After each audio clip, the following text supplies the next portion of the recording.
Welcome back to the class, children. I am your science teacher and my name is Mrs. Jyoti. So we are in lesson number 4, that is safety and first aid. Already first part we have completed, now we are in second part. So put your terms ready and your pencil also ready. So open page number 323. So already little portion of the lesson we have completed, the introduction part. So who is a doctor, what is first aid, and what first aid we have to give for if there is a cut and wound, that also we have learned. So in the previous class I showed you the first aid box. So this is the first aid box.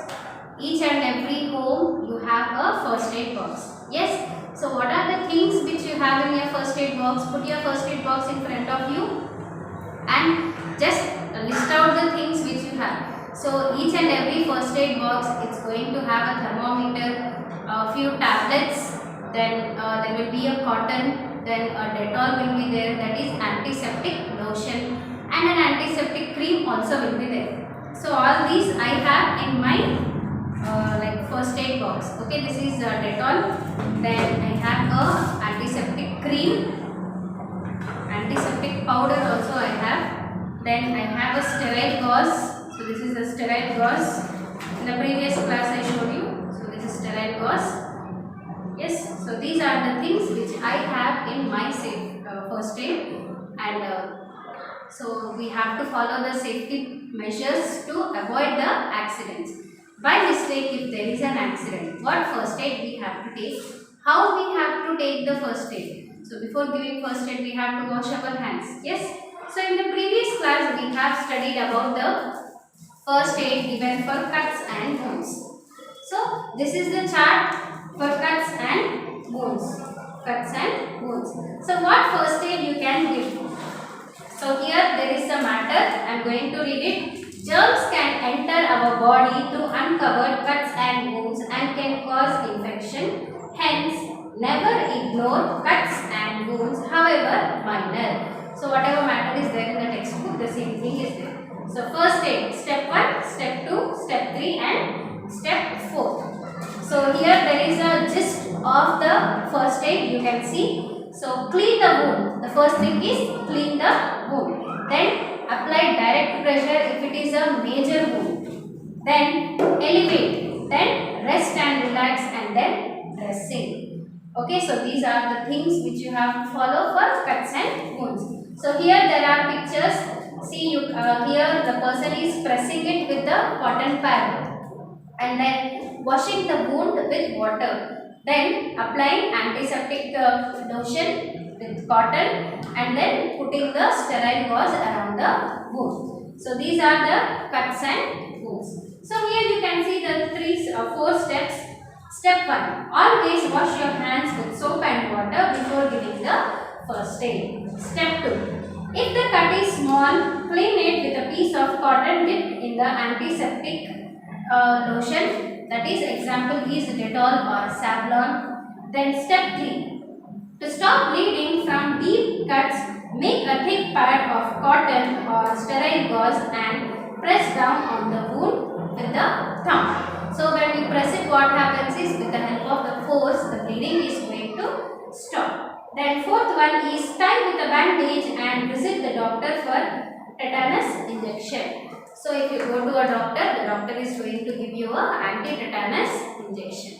Okay, so these are the one which you have to follow for cuts and wounds.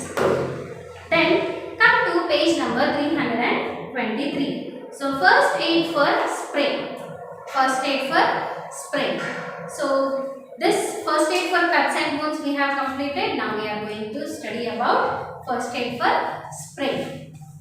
So a sprain occurs when a part of the body turns or gets twisted and swells up. So in a sprain, tissue around a joint gets injured and swells up. Sprain can be very painful. It can cause swelling and sometimes discoloration of the skin. So mostly the sprain occurs wherever there is a joint. Okay. So first aid for sprain.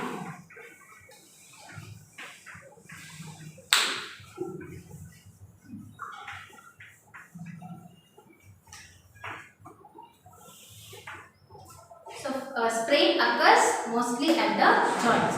So what is joint? The connection where two bones meet. For suppose this is there, my elbow.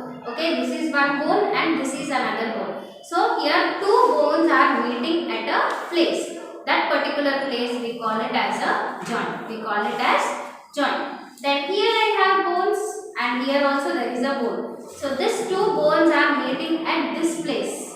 Yes. So this particular place we call it as a joint. And even there are joints for your legs also. Most of the sprains occur for your hand and your leg. Mostly it occurs on the leg only. So 10 to 15 days back even I also had a sprain. Now also I am not able to walk properly. So sprain mostly occurs onto the legs or towards the hand wherever there is a joint. What is a sprain? See. So wherever there is a sprain, if there is a twist, okay, if there is a twist near that part, if there is a twist in the skin near that part, okay, you understood what is twisting. So here if there is a sudden twist, by mistake it happens, wantedly we don't do, wantedly if we do there will be lot of pain. So by mistake it's going to happen. If there is a twist near the joint, okay, this is the joint. If suddenly there is a twist near the joint, there will be a sprain. So whatever muscles are there, whatever fine tissues are there near the joint, they get hurt. They get hurt and there will be a swelling. You know what is swelling, right? So this part is going to bulge up. This part is going to bulge up. It's going to become little big. So that is called as swelling and there will be a lot of pain. And another thing is there will be discoloration of the skin. Those who are black for me, then you can't identify whether there is a discoloration and all. But few people who are little fair in complexion, like their color will change. Their skin color is going to change. So in the beginning, the white color skin is going to turn into red and then later into black color. Okay, so that is called as discoloration of the skin. So whenever there is a sprain, first thing is there will be a discoloration and then there will be a swelling with lot of pain. And where does the sprain occur? So wherever there is a joint, at that particular place the sprain is going to occur. So this is about sprain. Then what first aid we have to give to a sprain? So apply ice cubes or an ice pack on the joint to reduce the swelling. It is important that the sprain area is not moved much. Wrap a cream bandage around the twisted area to prevent unnecessary movement and give support to the joint. So if there is a sprain to the hand, so what you have to do, the first step, you have to apply ice cubes.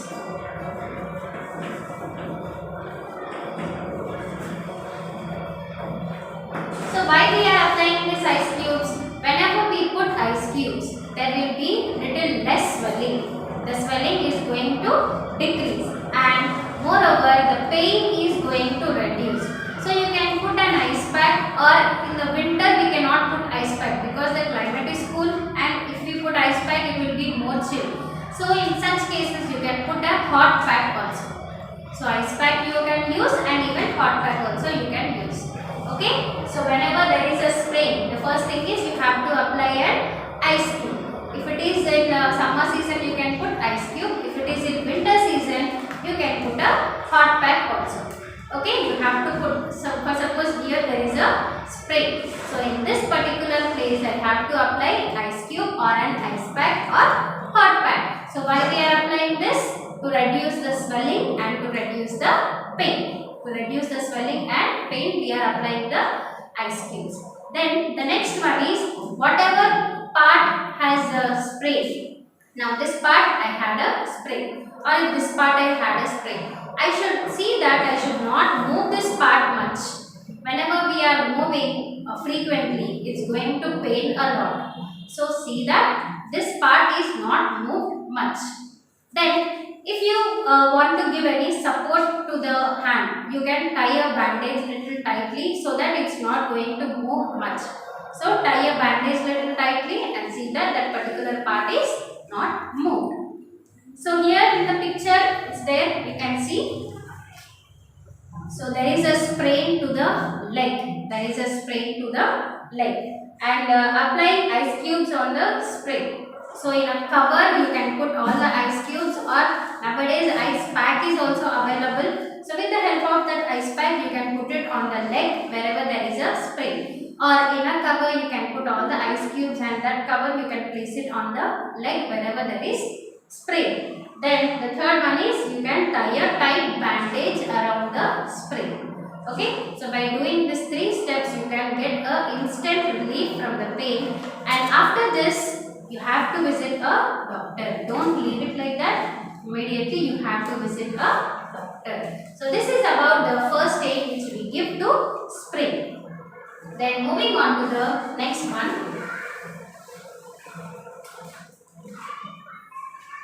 First aid for nose bleeding. First aid for nose bleeding. So nose bleeding is very common. Nowadays it's very common.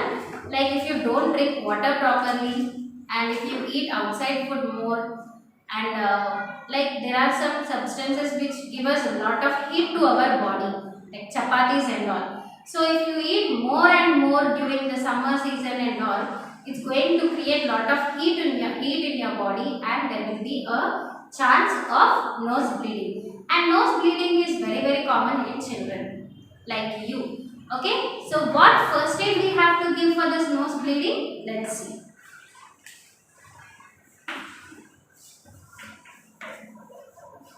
First aid for nose bleeding.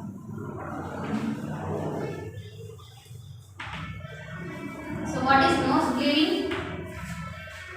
If there is a flow of blood from any nostril of your nose. Nostril is this, okay, the 2 holes which you have on your nose are called as nostrils. So from any one of the nostrils, if there is a flow of blood, then we call it as nose bleeding. We call it as nose bleeding. So what do you have to do for this nose bleeding? Let's see.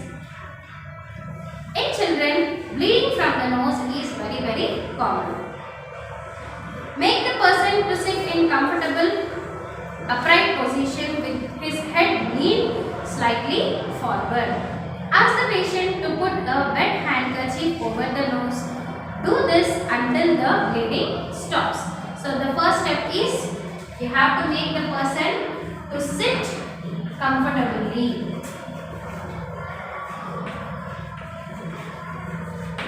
First thing is, whoever is the patient, from whomever knows the bleeding is going to start.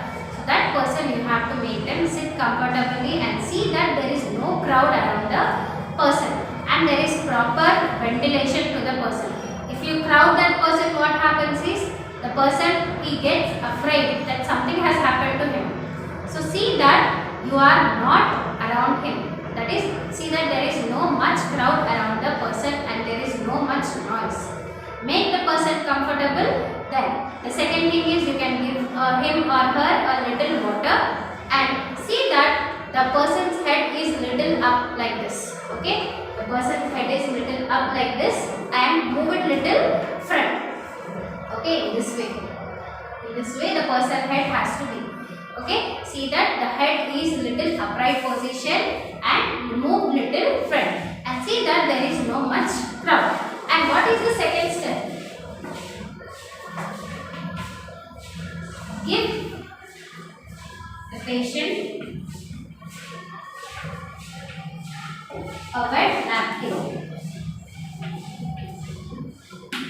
So give the patient a wet napkin. So with this wet napkin, tell the patient to press it on the nose. So to whichever side the bleeding is coming, to that side they have to put the wet napkin and press it little, so that the bleeding is going to stop. So these are the first two steps. First thing is you have to make the person to sit comfortably. Then give the patient a wet napkin so that the bleeding is going to stop. Still, if the bleeding continues, what we have to do? Put an ice pack over the nose. This would ensure that bleeding does not start again. Ask the patient to breathe through the mouth for some time. If the bleeding doesn't stop, take the patient to the doctor. Then, still if the bleeding continues, continues like that. After you put the wet napkin or handkerchief, even the bleeding is going to continue. Then you have an ice pack at your home. So put the ice pack on your nose.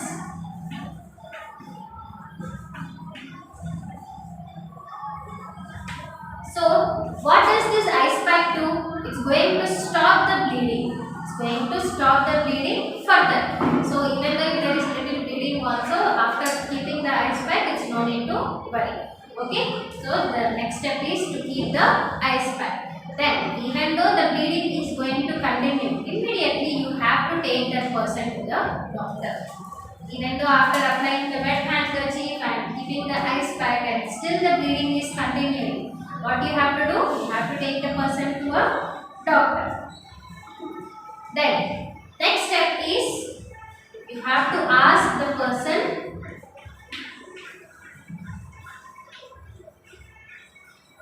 to breathe with mouth. So already there is a bleeding from the nose. It won't be comfortable for the person to breathe with the nose. So you have to tell the person to breathe with the mouth. Okay, this is the final step. So these are the steps which you have to follow for nose bleeding. So what is the first one?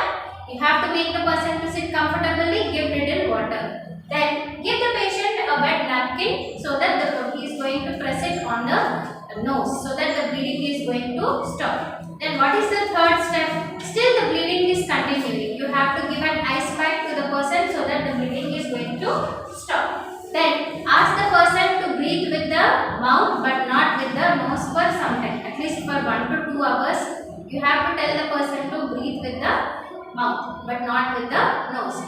And still after doing all these things, still the bleeding is continuing. You have to take the person immediately to a doctor. So these are the steps which you have to follow for nose bleeding. Okay. So moving on to the next one.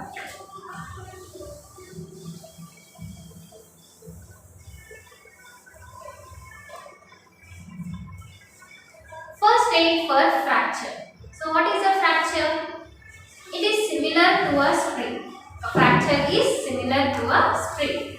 But in a sprain, only the skin or the muscle or tissue is twisted. But a fracture is like near a joint or a complete bone. For suppose this is a complete bone here, isn't it? If there is a crack or a breakage in the bone. Crack is like if this is a bone, if there is a line. This is called as crack. You can see cracks on the wall in your house also or in the surroundings. So these are called as cracks. So if there is a crack like this or if there is a breakage in the bone, like if this is a bone. If you meet with an accident while going on a bike, you may fall down and there may be a breakage in the bone. Okay, breaking the bone into 2 parts. Then that is called as fracture. Either the bone is going to break into 2 parts or on the bone there will be a line. We call it as a hairline also. How light our hair will be. So in that way the crack also is very light. So this we call it as crack or hairline or breakage in the bone. Then we call it as fracture. We call it as fracture. So what we have to do for this fracture, let's see. First aid for fracture. When a bone in the body breaks or cracks, it is called as fracture. The fractured bone causes a lot of pain. The affected area swells up. So here, if there is a crack, as I showed you on the board, so if there is a crack like this or if there is a bone breakage, then we call it as fracture. So whenever there is a fracture, there will be a lot of pain. For sprain only, there will be a lot of pain, and this is more than that. So here you can feel lot of pain, and there will be a swelling in the body.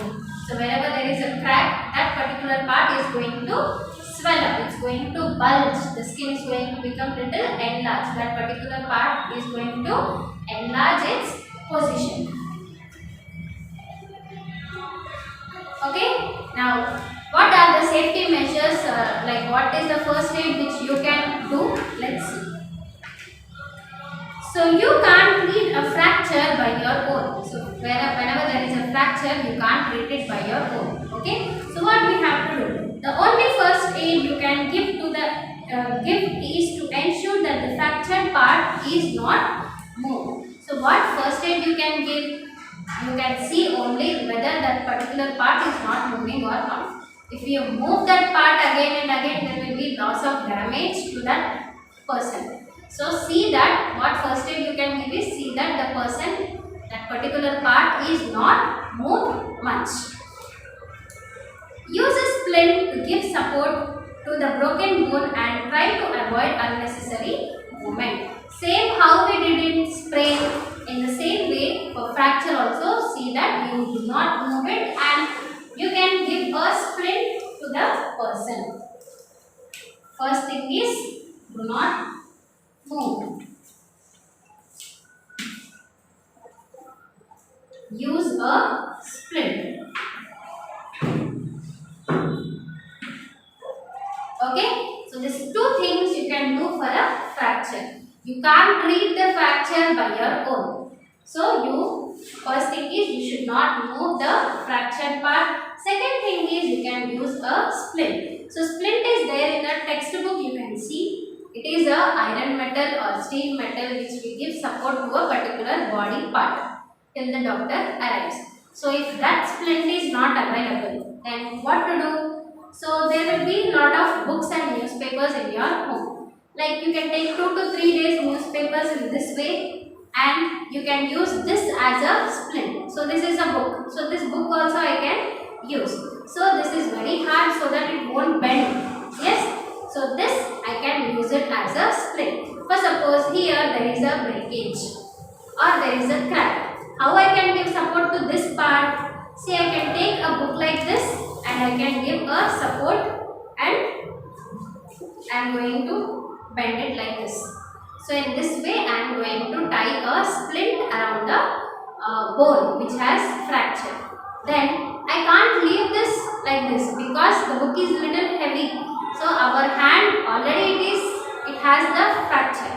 So it will be more heavy and more painful if you leave it like that.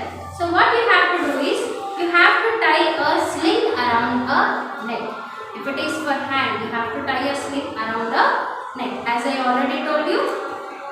So like this I am going to give a support. Then you can take a dupatta or you can take a big rope and from here you can tie a sling around your neck as shown in the textbook. So in the textbook it is shown for you. Picture is there, right? So here this. So this part to the hand you can put a book or a magazine or any cardboard. Cardboard you know for refrigerators and televisions the outer cover will come cardboard, right? So that also you can use. So put that cardboard or magazines or piece of newspapers. You can put it and with the help of dupatta or any towel or any scarf you can tie a sling around the body, that is from your head, and give a support to your hand. So this is about the fractures. And here I have a chart for nose bleeding. So this is the chart of nose bleeding.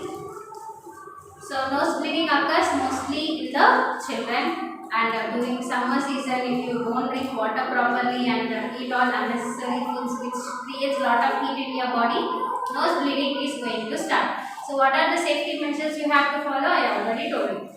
So nose bleeding happens when one of the blood vessels in the lining of the nose burst. So nose bleeding is clinically called epistaxis. It's called as epistaxis. Some other reasons for nose bleeding are knocks and bumps, changes in altitude, picking, high blood pressure and frequent nose blowing and dry air. So whenever we breathe dry air and here are few more like picking and like pinching the nose and all, or if someone gives a bump on your nose. So all these things it the nose bleeding, and what are the treatment which you have to follow is given here. So whenever there is a nose bleeding, see that the person's head is upright, and you can give an ice pack to the person so that the bleeding is going to stop, and immediately you have to take the person to a doctor. So this is about the nose bleeding. In the next part, we are going to learn about the burns and animal bites. So your homework is